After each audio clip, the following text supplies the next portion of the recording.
Estem provant el Range Rover Sport, en aquest cas la versió dièsel amb un V8 al·lucinant. I bé, Range per tots és conegut, no? Vull dir, és una marca derivada de Land Rover. De fet, són els inventors dels tot-terrenys de luxe. Ja l'any 70 van treure la primera versió i era un Land Rover de luxe. Anava ja equipat amb uns seients de pana, motors grossos, tracció a les 4 rodes permanent. Era un cotxe ja molt avançat, ja no tècnicament, sinó com a concepte. Ningú havia fet un tot-terreny de luxe. Els cotxes tot-terrenys eren utilitaris purs, eren cotxes per treballar al camp. Des de llavors el concepte ha evolucionat fins al que provem avui, que és un cotxe d'autèntic luxe. El que passa que amb Range sempre hi ha aquella vertent que t'ofereix una mica més. De fet, és un cotxe que dinàmicament sobre la carretera es comporta a les 1000 meravelles. És d'un confort sublim, tot suavitat. A l'avançar és sedós, és luxós, és tot el tacte dels materials, tot el que et transmet aquest cotxe és luxe i suavitat. I mala bava si el trepitges, perquè no ens descuidem que porta un V8, 340 cavalls i 720 Nm d'aparell a sota el peu dret. Però a més t'ofereix aquest extra que us deia, sent competència directa dels Q7, dels X5 i dels Cayenne. Segurament no és millor que ells. En comportament dinàmic, per exemple, un X5 seria força superior, crec, en aquest Range, que és més tovet. Però sí que, noi, a la que deixes la carretera i et poses en uns camins i les coses es compliquen, el Range és imbatible. Continua traient tota la seva essència que porta des del naixement del que és hereu de Land Rover, i és bestial. Abans ho feia per solucions tècniques rudimentàries i ara ho fa com tothom, a base d'electrònica. Però és que la seva electrònica funciona molt bé. Aquí teniu el nostre selector dels diferents modes de conducció. El que provem avui és l'HDSE dinàmic, i a més ens ofereix el Dynamic Mode. Ara que estem en una carretera de revolts, podríem seleccionar el mode dinàmic, ens canvia la instrumentació, se'ns posa de color vermell, i ens diu que ara anem en mode esport. I aquest Range, malgrat els seus 2,4 kg, és Déu-n'hi-do com es comporta. Déu-n'hi-do lo ràpid que pots anar per molt que es tanquin els revolts. No és un X5, però Déu-n'hi-do com va. Es nota molt el pes, són 2.400 quilos, es nota molt la suspensió pneumàtica, que és dureta. Si volem anar bé fora a l'asfalt, alguna hem de sacrificar aquí dins. Però bé, porta prou tecnologia, porta un sistema de vectoring torque, que no és res més que un diferencial electrònic, que va repartint la potència a cada roda en el parell en funció de les necessitats de cada moment, l'angle de gir del volant, la sol·licitud del gas. Va llegint tot el terreny i tot el nostre mode de conducció, tal com conduïm.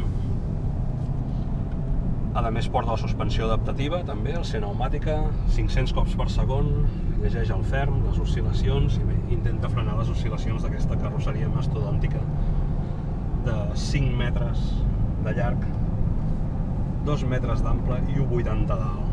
Amb tot això, doncs, el cotxe es mou i, òbviament, perd eficiència en carretera. Però com ara us demostrarem, quan entres amb off-road, aquí el Range no té rival. Continua traient tot el seu ADN de Land Rover. Arribem a la pista i ho provem. Bueno, doncs ja estem en off-road, estem en un dels nostres punts habituals de proves, i com sempre afrontarem aquest bengal de terra suelta per veure més que res, perquè no té gens de grip, i veure com funcionen els sistemes. El Range, com us he dit, no deixa de ser un Land Rover, i la seva eficiència amb off-road és on destaca absolutament de la competència, encara que sigui un cotxe tan luxós com heu pogut veure, per acabats, per apariència. És un cotxe a partir de 105.000 euros, i a partir de 105.000 euros vol dir que fàcilment, a la que l'equipes una mica, pots acabar amb un cotxe de 130-140.000 euros. La majoria de la gent no el pujarà mai en situacions extremes d'off-road, però això no vol dir que el cotxe no en sigui capaç. Aquesta versió porta el Terrain Response 2, que respecte a l'1 el que afegeix és la funció Dynamic de carretera. Té 6 funcions diferents i respaldades per l'auto.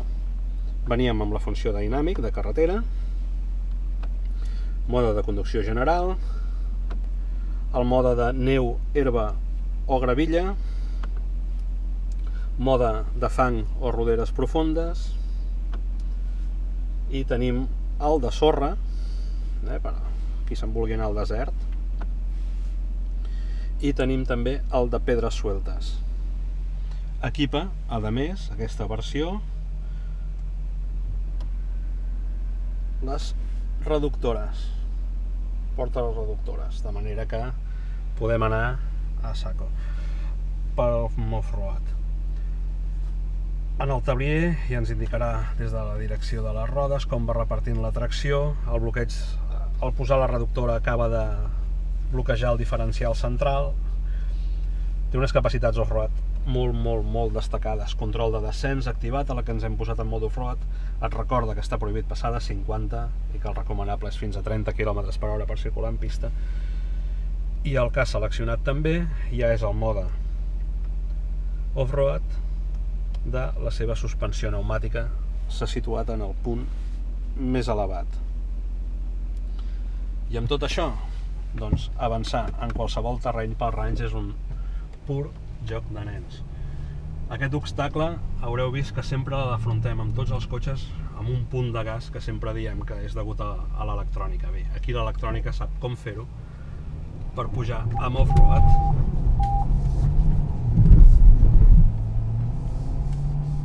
Com sempre s'ha fet.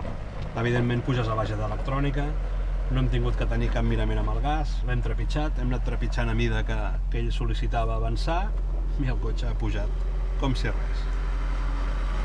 I des del seient del copilot puc dir que no s'ha notat el que normalment es nota en aquest bancal de terra, i és l'efecte pèndol. Sí. Que notem que el cotxe es queda penjant i en aquest no es nota gens. No, té molt de recorregut de suspensió, tots pugem amb més velocitat, de manera que a la que entres a l'angle d'incidència ja et fa aixecar la roda darrere. Amb aquests hem afrontat a la vella manera d'off-road. Ens hem posat davant l'obstacle, hem començat a donar gas i el cotxe ha començat a pujar. Des de fora podrem veure que aquí no resulten les imatges tan espectaculars com les del Q7. Veureu que no hi ha aixecaments de roda, ni creuaments de ponts, ni res, simplement el cotxe puja. I us asseguro que aquest no és un obstacle fàcil. I és una tonteria, però és que no té gens de grip. Bé, ja ho heu vist, el Range Rover Sport ens ofereix luxe, estil anglès, prestacions, potència, confort i sobretot unes capacitats off-road que cap altre SUV de luxe és capaç d'oferir.